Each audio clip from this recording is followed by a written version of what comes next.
Sveiki, jūs žiūrite laidą Neviešas interesas, su jumis aš Vladimiras Laučius, o mūsų studijos svečias šiandien politologas Šarūnas Liekis. Labadiena, Šarūnai. Sveiki, Vladimirai.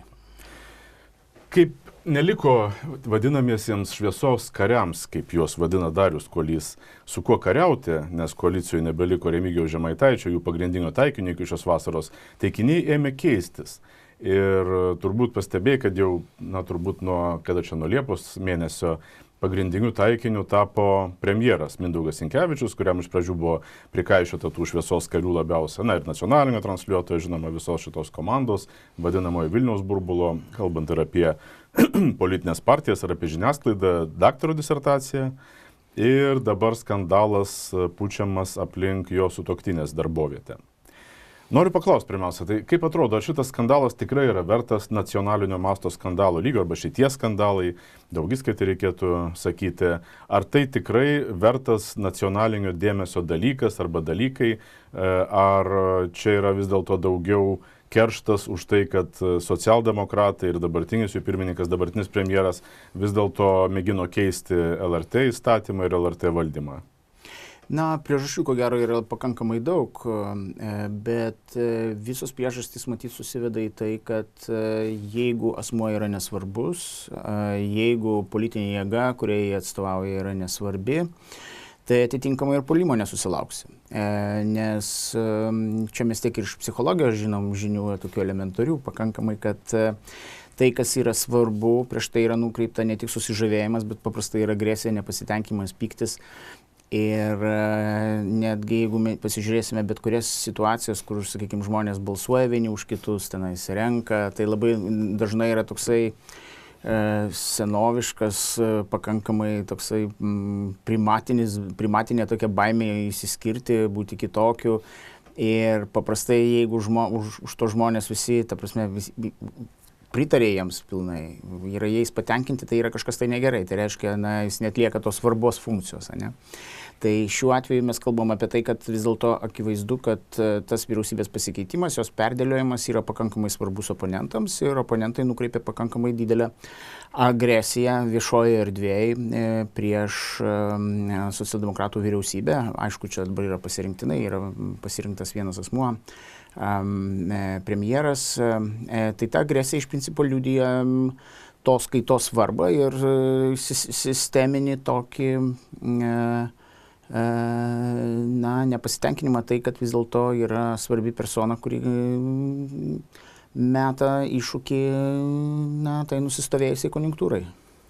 Bet Inga Ruginienė irgi buvo gana smarkiai kritikuojama, kaip buvo. Tai čia tai liūdė vėl, jeigu jie smarkiai kritikavom ir ten tų kritikos yra vien pensijų antros pakopos fondų reforma. Jinai, ta prasme, nusipelnė tikrai, ir aš įsivaizduoju, daug buvo institucinių interesų, visas bankinis sektorius, investiciniai fondai tikrai buvo labai nepatenkinti tais sprendimais, kurie, įsivaizduokite, iš jų staiga atėmė keletą milijardų eurų ir atidavė gyventojams. Aišku, gyventojai nėra taip gerai organizuoti, kad jie reikštų pritarimą savo vyriausybei. Tik tai vienintelė priemonė, kurie jie naudoja, tai yra balsavimas, bet kaip institucinis toksai nepasitenkimas, pasipriešinimas, akivaizdu, kad tiek ta pati Palucko vyriausybė, dėl tos pačios, sakykime, socialinių reikalų darbo ministrės, tada, kada jinai buvo veiklos ir kada jinai buvo premjerė, jinai tikrai nusipelnė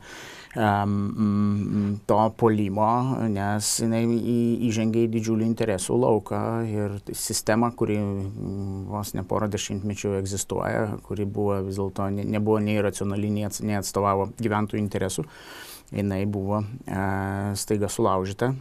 Bet Sinkevičius kokliuvo, ką tik pradėjote premjero pareigas, bet kritiko tokia tarsi jau pusę kadencijos mažiausiai būtų ėjęs tas pareigas. Jisai, matot, vis dėlto tai Sinkevičius irgi atspindi tos vyriausybės, tai yra ne tiesiogiai savo tos vyriausybės, bet tų socialdemokratų vyriausybių tąsą. Ir atkreipkite dėmesį, tai yra trečias, dabar de facto trečias veidas, kurį mes matome čia per poros metų. Tai jisai, toliau ta kritika, kuri yra nukreipta socialdemokratus, prieš jį yra stiprinama, jeigu matoma, kad įmanoma aukščiausiose pozicijose esančių žmonės per kritiką, per tokį viešą mobinimą, ten patyčių kultūrą ir panašiai, juos ne tik, kad jie pasimestų, bet ir galų galę juos išmušti iš savo tų pozicijų.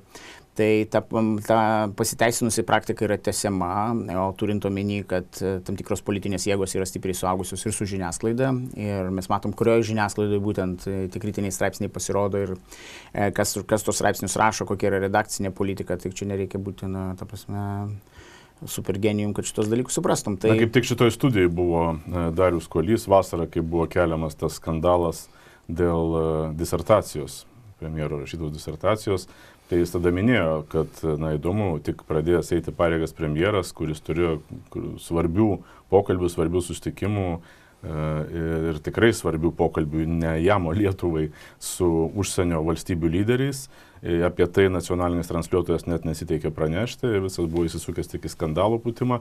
Ir dabartinis dėl sutuoktinės tyrimas, LRT tyrimas, tikrai kyla klausimų, kodėl būtent dabar, kodėl būtent prieš žmogų, socialdemokratą, kuris buvo vienas iš tų, kurie labai netiko būtent LRT dėl savo politinių iniciatyvų keisti LRT įstatymą ir griežtai peržiūrėti LRT administracijos darbą.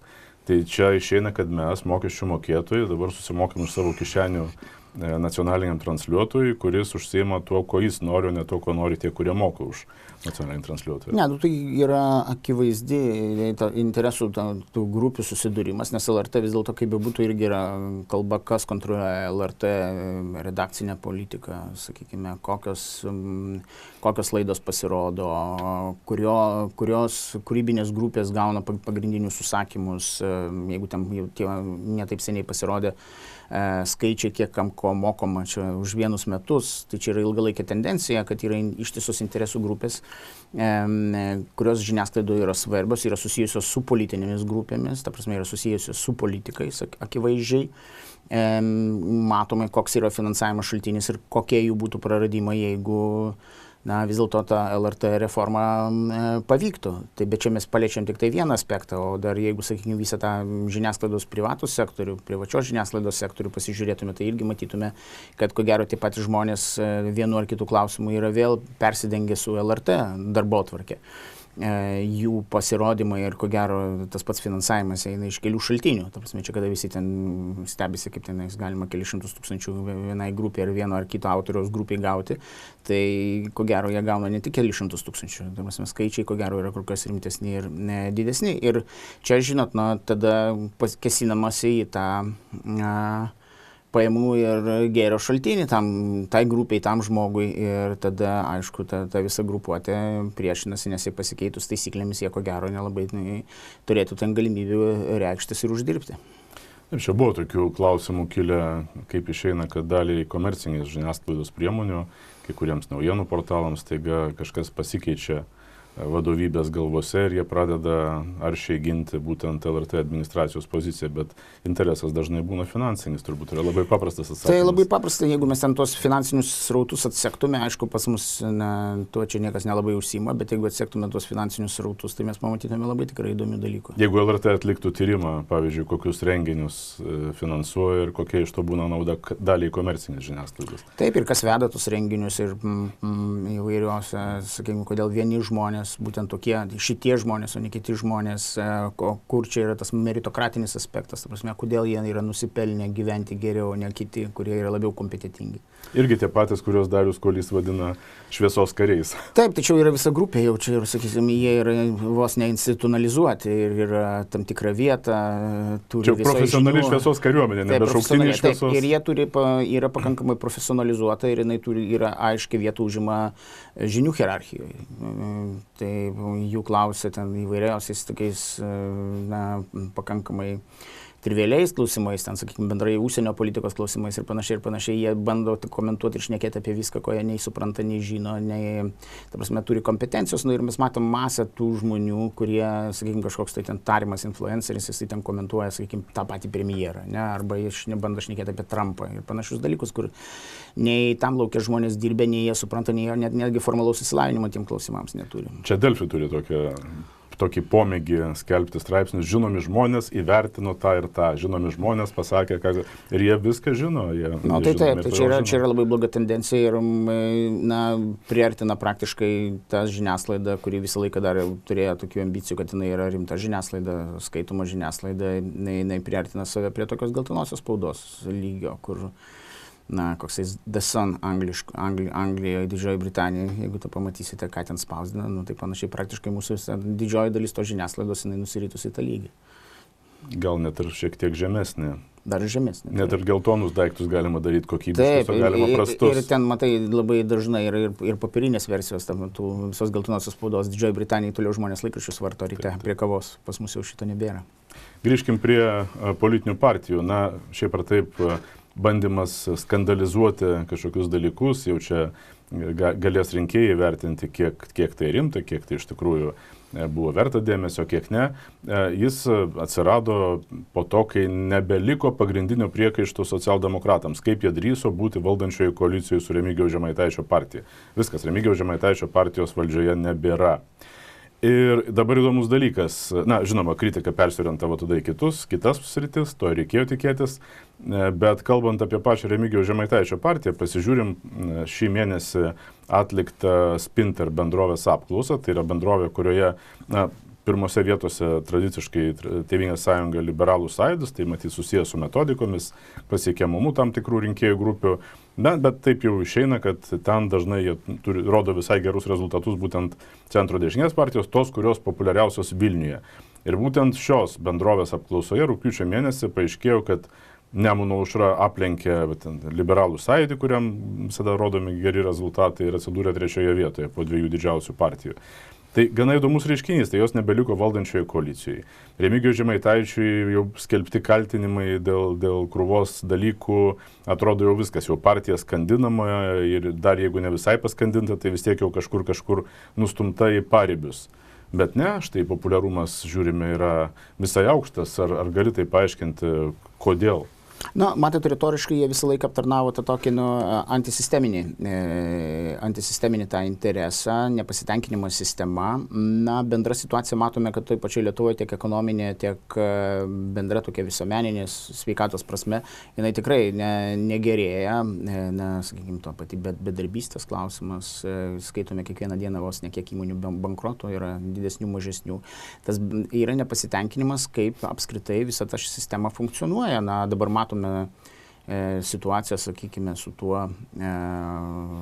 ta audra ir, žodžiu, kiek žmonių yra be elektros, akivaizdu, kad į tinklus buvo neinvestuota ilgus dešimtmečius, į pajėgumus, į skirstimo visas sistemas. Tai yra atspindys viso tai, ką mes matome dabar. Iki 25 dienos vos ne turbūt milijonas Lietuvos gyventojų sėdi be elektros, tai reiškia dažniausiai be vandens taip pat ir panašių dalykų. Čia vakar mačiau, Vilniaus savivaldybės skelbė, kas neturite nei žodžiu, elektros ir vandens, ateikite telefonus pasikrauti, yra vietos išskirtos ir vandens prisipilti. Tai, žodžiu, situacija apskritai yra bloga ir jinai yra bloga dėl to, kad visos politinės jėgos, ar tai būtų kairė ar dešinė, vykdė tą vadinamą neoliberalų konsensuso politiką, ir ta politika iš esmės vedė prie valstybės ir to bendro gėrio silpninimo. Ir kalti yra tiek kairė, tiek dešinė ir visi tie, kurie kritikuoja tą sistemą, auga kaip ant mielių. Ir mes matom visoje tai pačioje Europos Sąjungai. Vakar ta pati EFD lyderės kalba ir interviu jos buvo paskelbtas Vokietijoje. Jinai aiškiai, ta prasme, netgi iki kraštutinumo jinai deklaruoja, kad išeisim tiek iš eurozonos, tiek išeisim iš Europos Sąjungos, jeigu laimėsim rinkimus. Tai tie reikalavimai bendrame europiniam kontekste, jie irgi radikalėja, nes yra nepasitenkinimas didžiulis tą socioekonominių to modelių, kurį puoselė Europos Sąjunga keletą dešimtmečių. O Lietuvoje yra politinių jėgų be Nemuno aušros, kurie taip pat rodo tą nepasitenkinimą, nes anksčiau juk yra buvę ir labai stiprių politinių partijų, kurios irgi pasisakė prieš tą konsensusą, prieš sistemą supūvusią, kaip jie aiškino, Darbo partija pirmiausia prisimenam ir Rolando Pakso vadovaujama partija. Buvo 2 politinės jėgos, kurios, ypač Darbo partija, gana ilgai laikėsi ir laikėsi visai gerai. Matot, bet darbo partija jinai neišėjo iš to neoliberalaus konsensuso, aš sakyčiau, jinai buvo kritiška sistemos atžvilgiu, bet jinai puikiai naudojo savo interesų, savo tiek partikuliarinių interesų, tiek partijos vadovybės interesų tenkinimui. Ir jeigu jūs pasižiūrėsite, iš kokius ten įstatymo projektus jie balsuodavo, tai jie tikrai nebuvo kabutėse žmonių interesus atstovaujantį politinę jėgą.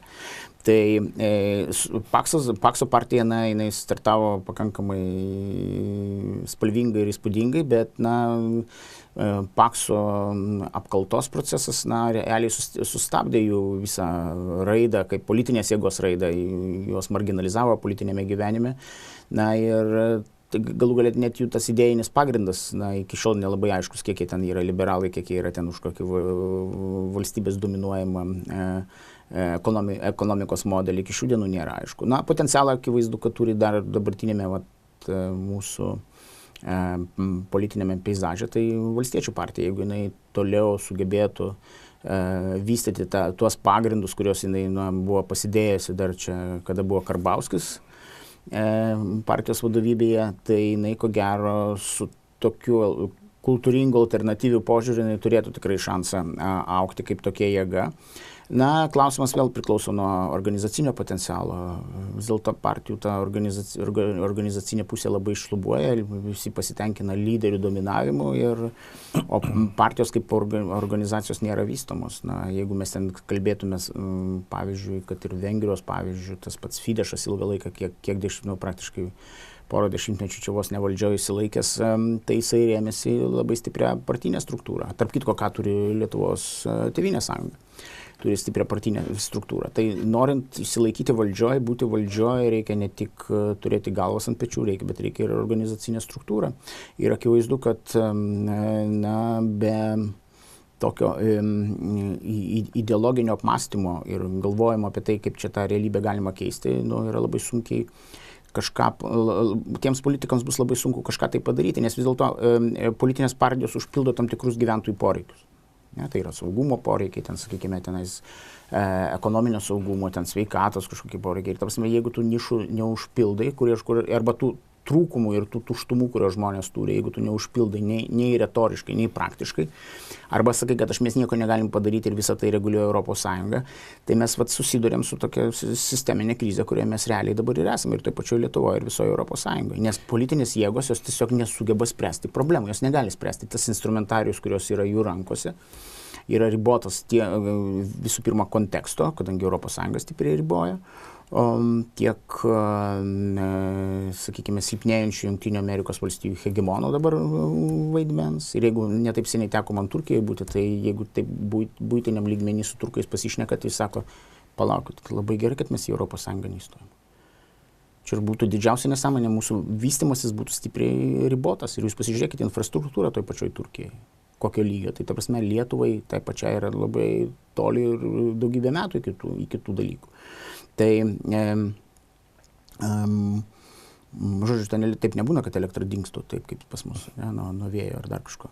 Tai žodžiu, čia yra labai, mano nuomonė, kad tiek mūsų politinės visos jėgos yra tam tikroji kryžkelė ir tam tikroji krizėje, taip pačioj tos diskusijos Tėvynės sąjungoje, ar jos kaip liberali jėga, arba su Kasčiūnu, sakykime, tenais, tai į konservatyves idėjas ir vertybės orientuota politinė jėga, tai atspindi tą krizinę situaciją. Realiai visos yra dabar tokioje rimtoje kryžkelėje ir kaip išeisi labai priklausys nuo to subjektyvaus faktoriaus. Todėl tie žmonės, kurie kažką tai gali, jie pritraukia didelę agresiją ir didelį nepasitenkinimą.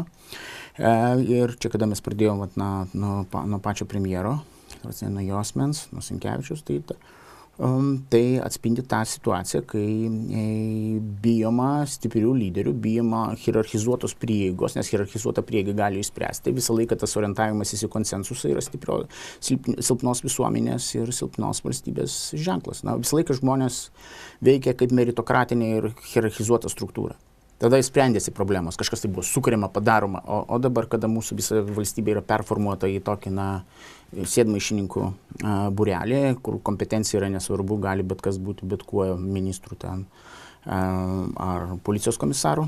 čia aš ne konkrečiai apie kažką tai šneku, bet iš principo toksai modelis, jisai akivaizdžiai niekur neveda ir jisai silpnina tiek visuomenės, tiek valstybės konkurenciją. Ir jeigu ten paskui įsivaizduojama, kad galima laimėti ar prieš kinų komunistus, ar prieš Irano mulas, kurie turi hierarchizuotą ir meritokratiją besiremiančią sistemą, tai yra svajonės. O modelis orientuotas į konsensusą, kuris paties nuomonė yra silpnas todėl, kad tai demokratinis principas orientacija į konsensusą, ar tai yra Lietuvos ypatumas? Tai aš sakyčiau, daugiau yra iš vienos pusės ir Lietuvos ypatumas. Lietuvoje labai stiprus ta baimė išsišokti, išeiti į priekį. Jinai yra tokia, matyti, iš pirmykštės visuomenės, iš gentinės santvarkos. Ir kadangi Lietuva yra vystymosi prasme vėluojanti, tai ta kaimo bendruomenė. Seniausiai europiečiai, ilgiausiai pagonys. Užsikonservavę ir panašiai, tai išeiti prieš minią ir kažką pasakyti, bijo. O jeigu tu pasakai ne tai, ko žmonės nori, arba kas yra nepopuliaru jų, arba jų prieštarojo įsivaizdavimui, tai iš karto to žmonės bijo patraukti arba juos gėdina, ta gėdinimo kultūra arba cancel, ir to atmetimo ta kultūra, jinai yra su tuo susiję. Bando iš karto, jeigu kažkas tai čia protingesnis atsirado, jisai gali užpildyti kažkokius trūkumus, kurių kiti turi. Tai yra negerai, nes toks žmogus ir kelia pavojų tam konsensusui. O konsensusas bando eliminuoti bet kokį originalumą, bet kokį. Tai tam konsensusui, kaip aš suprantu, paties nuomonė priklauso beveik visos vadinamos tradicinėmis partijos dabartinės, ir Tėvynės sąjunga, ir socialdemokratai, ir nežinau, ar valstiečiai čia priskiriami ar ne. Valstiečiai turi potencialą tapti kitokiais, kol kas jie aišku priskiriami konsensusui, nes jų netgi vieta, ir čia teko man daugiau truputį susipažinti ir matyti tuose reformuotų tų konservatorių alijansui, tiek, pavyzdžiui, Europos parlamente, tai akivaizdu, kad jiems irgi uždeda tam tikrą ideologinius rėmus. Kitaip sakant, pavyzdžiui, tada šnekama, kad žalias kursas yra blogai, bet, pavyzdžiui, Trumpas yra faina. Ir panašiai, kitaip sakant, kritiškai nebandoma permastyti visą situaciją. Ir labai čia daug kur. O Trumpas jau irgi yra konsensuso dalimi virtęs? Ne, tampa kai kuriuose grupėse, tai prasme, kai kuriuose grupėse, nes nėra alternatyvos. Čia panašiai kaip yra su ta vadinama PPP, sakykime, kur buvo tas People's Party, ne? Tai žodžiu, tai Europos parlamente, mano nuomonė, tai, ką dažnai siūlydavo liberalios partijos arba Tėvynės sąjunga, tai praktiškai būdavo iš viršaus nuleidžiama per Europos parlamentą. Per būdavo įgyvendinami Lietuvoje tie principai, kurie buvo formuojami Europos parlamento šitoje grupėje. Nes jeigu pasižiūrėsim svarbiausių mūsų ten ar kosmoso komisaro veiklą ir, ta prasme, kokias vertybės ir, ta prasme, kada jis pradėdavo apie kažką tai šnekėti, tu matai, kad jis yra tiesiogiai priklausomas nuo konsensuso tenais ir visiškai nesiremia vietiniais interesais ir tai vadinamais Lietuvos interesais arba žmonių interesais, ne, kurie nori, sakykime, kažkokių kitų dalykų, negu kad siūlo tas vokiškas branduolys esantis tenais. Tai galų gale, čia tos visos diskusijos apie tą pačią brigadą, ir, sakykime, vokiečių vaidmenį, istorinį vaidmenį, kaip kalbų pasiklausote Lietuvoje, tai matote, kad čia yra, ne vietoje formuojamas diskursas, nes lietuviškas tas diskursas visą laiką buvo antikryžiuotiškas ir panašiai, ne? Tai dabar mes matome visai kitas tendencijas, oficialias kalbas, kada yra šnekama, tai daugybė tų dalykų rinkėjai neperskaito ir nesupranta galų gale, ką tie politikai šneka. Bet matot, Šarūnas pavadino valstiečius kultūringa alternatyva tai sistemai, apie kurią mes kalbam, tam konsensusui. Tai yra matyti ir nekultūringa alternatyva, ir tai būtent Žemaitaitis būtų su savo partija. Aš sakyčiau retorika, daugam tokia retorika patinka, bet. Svarbus klausimas, kodėl? Nes tikrai daugam patinka ir tai rodo jų populiarumas dabar. Po visų teismų sprendimų vis tiek yra net pagal Spinter apklausą 3. vietoje, tai rimta. Jie šokiruoja ir vis dėlto Žemaitaitis pats rodo lyderystę. Tai ta lyderystė, aišku, čia priklauso nuo komunikacijos stiliaus, kiek jinai yra, kaip jisai nusekliai šneka, kuo jisai remiasi, priklauso tiesiog nuo žmonių dažnai išsilavinimo, bet jeigu imam tokį žemiau negu vidutinį rinkėją, tai tokie pakankamai politiškai nekorektiški, grubesni pasakymai. Akivaizdu, kad žmonėms tai patinka, nes jiems tas sintetinis toksai, kad mūsų laidoje mes galėtume labai tvirtai čia pašnekėti. Bet mes stengiamės išlaikyti tam tikrą toną, kadangi esame žiniasklaida čia. Žodžiu, stengiamės būti atitikti tam tikras padarumo. Ir kas nors galvoja, irgi nori būti kaip visi, ne apie padarumą, jie stengiasi prisitaikyti, irgi čia sako, ir Šarūnas, ir Vladas čia prie konsensuso bando prisitaikyti. Mes galėtume atskirą laidą, politiškai ne viešas interesas, bet politiškai nekorektiškas viešas interesas. Mes čia galėtume pašnekėti. Galėtume tokią laidą, akivaizdu, kad mes galim kur kas daugiau, negu mes tai darom, bet vis dėlto yra tam tikri žanrai ir, kaip žmonės pasilgo to tokio tiesesnio, grubesnio šnekėjimo, nes vis dėlto pavadinkime viską savo vardais. Visą laiką viskas yra vyniojama ir tas toksai pamatinis poreikis, buitiniam lygmenį, netgi ir kokioje Vokietijoje, ar dar kur ten susiduria, ar kokioje toje pačioje Prancūzijoje, kur tas politinis korektiškumas yra pakankamai, labai stiprus dėl visos eilės dalykų. Buitiniam lygmenį nueikite su vaikinais į barą, prie alaus, jie jums papasakos, kaip iš tikrųjų viskas vyksta. Bet, viešam lygmenį šito mes niekada negirdėsim. Visa visuomenė šneka vienaip, politinis establishmentas visiškai kitaip, kadangi... Trumpas, man atrodo, jau kalba taip, kaip... Trumpas šneka taip, kaip nori, jo. Jisai visiškai nerenka nei žodžių, nei leidžia savo viską. Ir jis prisėmęs tokią poziciją. Aš pačios stipriausios pasaulyje valstybės lyderis ir sakau, ką nori, aš tiesiai jums sakau, kaip yra.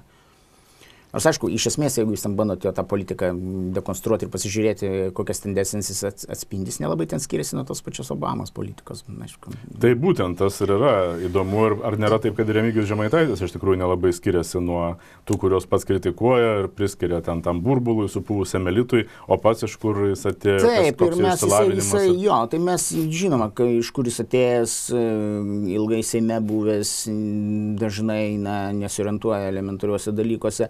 Bet jis dabar įėjęs į tokį vaidmenį, jisai tą vaidmenį gerai atlieka ir yra toks visuomenės poreikis. Jis užpildo tam tikrą tą tuštumą, kurią žmonės jaučia iš politinės sistemos. Netrodo, kad jis vaidina tokį, koks jis yra pastaruosius porą metų, juk nebuvo jis anksčiau. Jis pasikeitė, jis stipriai pasikeitė. Kažkokio antisemitinių priešgi, to viso nebuvo prieš 14 metų.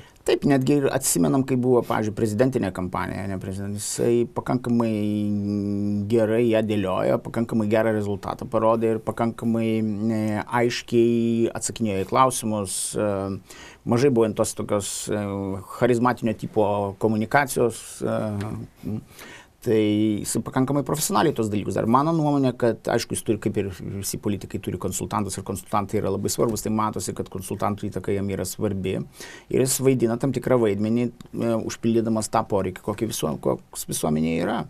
Bet žmonės yra, akivaizdu, kad pasiilgia lyderystės, tokios su charizma lyderystės, tokio, kaip Romos imperijoje, tokio liaudės tribūno, kas tą vaidmenį galėtų užimti, tai čia yra daug klausimų. Tai pačioje viešoje erdvėje mes matom čia Vilniaus dabar, sakykime, ar Vilniaus kontekste, ar vietinės savivaldos rinkimų kontekste. Matom, kaip koksai Aleksandras, tam pavyzdžiui, tas pats Nemunaitis, kaip jisai komunikuoja. Jisai puikiai komunikuoja ir atlieka to viešo šnekėtojo liaudės tribūno vaidmenį, galų galia per savo asmeninę komunikaciją, kokius klausimus jis kelia, aiškiai, logiškas, struktūruotas.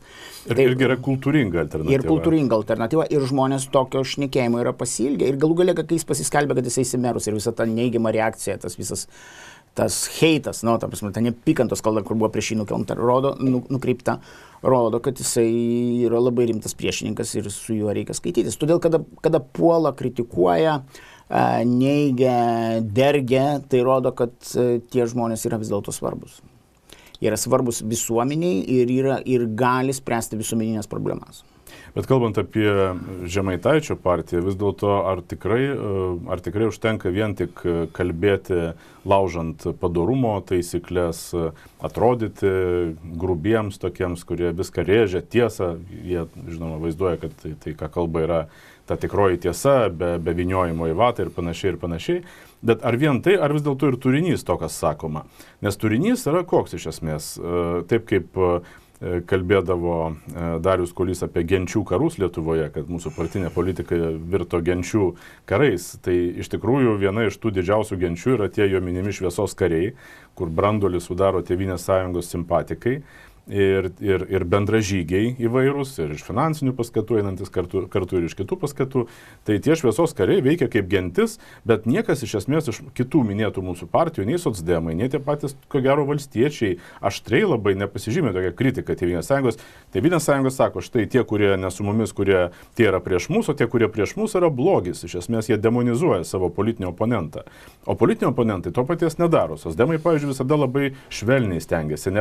Ta pati Saulius Skvernelis darė per rinkimų kampaniją, Seimo rinkimų kampaniją, tik gink Dieve nepakritikuoti Ingridos Šimonytės ir jos vyriausybės darbo. Labai labai švelni kampanija buvo. Tai šitoj vietoj, ko gero, vienintelė Nemuno aušra tiesiai šviesiai rėžia, kad jie irgi tą patį, kas ne su mumis, tas prieš mus yra Tėvynės sąjunga, o mes prieš juos. Jie pasako, čia tas esminis klausimas, žurnalisto dažnai turimas paklausti, kas kaltas ir ką daryti. Tai jie atsako iš tą klausimą, kas kaltas, į pirmą klausimą. Tėvynės sąjunga visada jie atsako, kalti tie, kurie ne su mumis. Ir Nemuno aušra atsako, kalta Tėvynės sąjunga.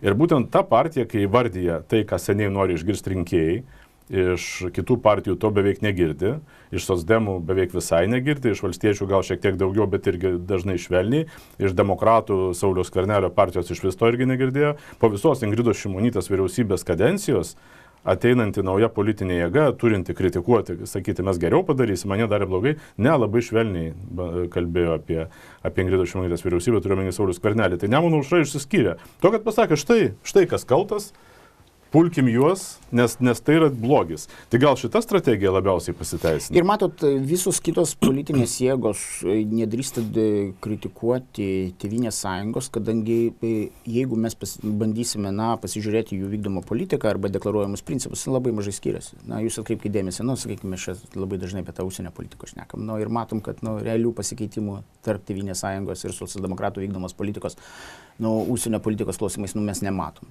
Arba yra neryžtingumas, gali, negali, tai yra kiti klausimai, bet netgi deklaracijų lygmenį yra labai tokie vualiuoti, labai atsargiai visi šitie bandoma formuoti alternatyvas ir kitaip sakant, yra tam tikras matosi viršpartinis konsensusas visai eilė klausimų.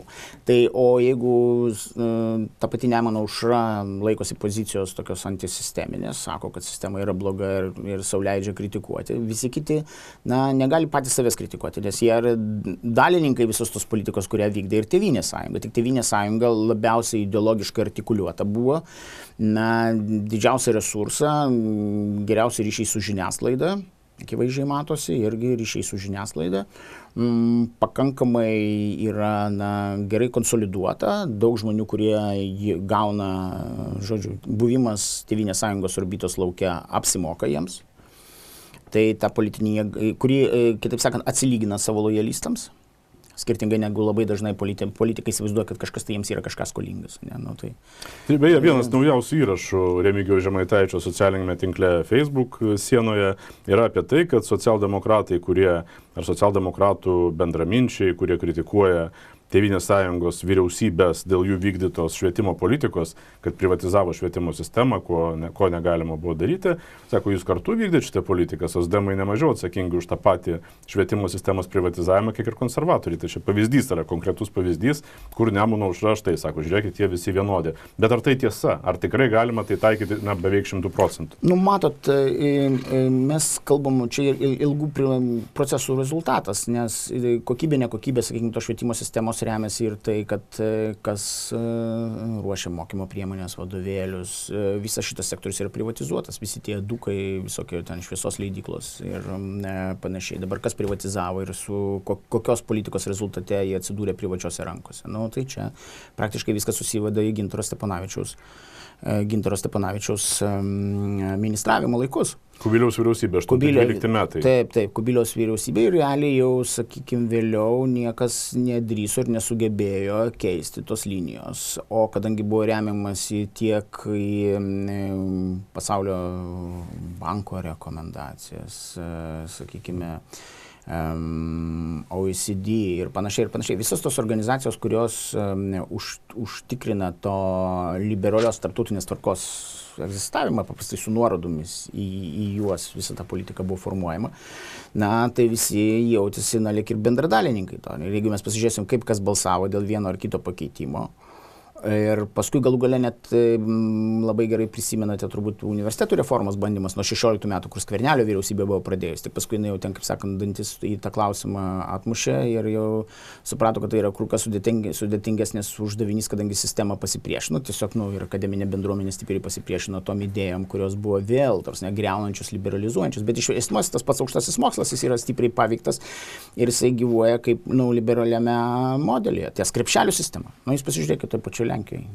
Mokslas yra visiems prieinamas, aukštas, valstybė už jį moka ir ten atvirkščiai sistema veikia, ne kuo daugiau tų studentų turi vienam dėstytojui kaip pas mus, o ten sistema veikia atvirkščiai, kuo mažiau turi studentų vienam dėstytojui, tuo yra geriau, tuo didesnės išmokos. Visiškai kitoks principas. Visiškai kitos principas, yra valstybė orientuotas principas. Na, kas trukdo dabar socialdemokratam imti ir orientuotis į Lenkijos, pavyzdžiui, švietimo sistemą? Matot, yra didžiuliai interesai. Dabar matom tą ispanų grupę, ar iš tikrųjų ten savininkai, ko gero visai kiti, ne tik ispanai. Sakykime, Landsberginės mokyklų tinklo privatizavimas. Na ir dabar pabandykit pajudinti. Yra lobis, yra pinigai. Jau tada buvo didžiulės galimybės įtakoti sistemą. Aišku, įtakoja per politikus. Tie patys politikai labai, kurie rūpinosi pirmosios Lietuvos šeimos interesais, įtakoja tiek socdemų vyriausybę, tiek įtakoja konservatorių laikotarpiu švietimo politikos niuansus, priminėjo sprendimus, atsimena Šimonytės vyriausybė, sakykime, tenais, kai buvo BMI, sakykime, suteikė teisę Landsberginės mokykloms. Virš vyriausybės posėdžio paprašė, kad Landsbergis pasitrauktų. Tai čia iš esmės net nepriklauso, kas valdžioje. Lobizmas. Taip, tai matot, lobizmas, bet modelio klausimas. Modelio. Jeigu laikoma, kad gerai yra tai, ne kas gina viešą interesą ir suteikia galimybės visiems, pavyzdžiui, elektros skirstomieji tinklai. Kad visiems reikalingi elektros skirstomieji tinklai, kad jų vėjas nenutrauktų ir jie gerai funkcionuotų. Tai čia yra reikalingas bendros prieigos klausimas, bendros politikos klausimas, investicijų, bendrų valstybės investicijų į šitą sektorių klausimas. O jeigu akcentuoja tik tai tie, kurie gali susimokėti už saulės elektrinės ant stogų problemas ir sakai, kad tai yra žaliasis kursas ir plus visą tai dar subsidijuoja tiem, kurie gali, dar jų investiciją subsidijuoja, vietoj to, kad statyti atominę elektrinę, pavyzdžiui, kur spręstų visų problemas ir tinklo stabilumo problemas. Tai paskui gaunasi taip, kad tai, nuo ko pradėjom, tai yra Ilyčiaus lemputė, kurie buvo lyg ir bazinis lygis, visi tada sakom taip, tada sakom, Ilyčiaus lemputės jau nebereikia, čia tada jos ir nebeturime. Tai rezumuojant galima turbūt sakyti, kad tiesą sakant pats Remigijus Žemaitaitis, kol buvo valdančioje koalicijoje, galėjo kelti šitą klausimą, galėjo reikalauti perorientuoti švietimo sistemą, pakeisti jos bazinius principus ir iškelti netgi ultimatumą, jeigu tai nebus daroma, tai aš pasitrauksiu iš koalicijos, jeigu jam tikrai tai būtų labai smarkiai rūpėję. Nes matot, jisai irgi retoriškai kiek teko ir matyti įvairiausiose posėdžiuose ir panašiai. Pavyzdžiui, kalbant apie švietimo, jisai nesupranta švietimo problemų. Iš esmės, jis yra irgi, švietimo klausimais jis yra tam neoliberaliame konsensus. Taip, bet dabar visą postą surašė apie tai, kokie visi neteisūs ir koks. Tai jis galėjo daryti tada, kai jis buvo vyriausybė, kodėl jisai to nepadarė. Tai dabar lengva kritikuoti. Matot, kaip ten, pavyzdžiui, krikščioniškų šeimų sąjūdis, sakykime, ta vadinama Lenkų partijas, kada yra valdžioje, tų pamatinių klausimų, kuriuos jinai, būdama opozicijoje, kelia, jinai labai dažnai apie juos nutyli tos klausimus. Aišku, mes matom, kad, sakykime, dabar, kaip teisingumo ministrė, ten šeimos klausimais ir panašiai gerai frontą laiko, bet labai dažnai reikia eiti, politika taip yra, reikia eiti kompromisus, yra vyriausybės programa ir iš vienos pusės tai yra paaiškinama, iš kitos pusės akivaizdu, kad manydami, kad tai yra nesvarbu, jie tų klausimų ir nekelia. Kągi, mūsų laidos žiūrovams aš noriu priminti, kad galite spausti patiktuką, jei jums patinka ši laida, taip pat prenumeruoti laidą Neviešas interesas YouTube kanale.